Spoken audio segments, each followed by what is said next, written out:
Welcome to The Explainer. This story kicks off with a single, really violent act. At first, the crime in White Oak, Maryland looked pretty straightforward, a dispute that just exploded. But investigators quickly realized this shooting was just the tip of a very dark iceberg. And what they found would change everything, uncovering a whole other tragedy no one saw coming. Okay, so let's break this down. The whole thing took just 3 minutes. Argument, shooting, then he walks out.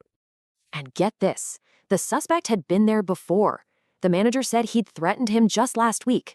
Surveillance video gave them their first big break. He didn't run. He just walked right across the street. So what did they find in there? A SWAT team got a no-knock warrant expecting an armed suspect? They found the suspect, Tori Moore, completely asleep. He gave up easily. But there was a smell in the air. And this line, right from an officer's body cam, this is where the story takes a horrifying turn. In another room, they found a body, and from its condition, it had clearly been there for a long time. Turns out, this was his 26-year-old girlfriend, Denise Middleton, who was 8.5 months pregnant. And here's the thing, his lease said he lived alone, a huge contrast to what they found inside. During questioning, Moore started building his story. He claimed it was all self-defense against the cashier. And for Denise, he said they were fighting, that she had weapons and he was scared for his life.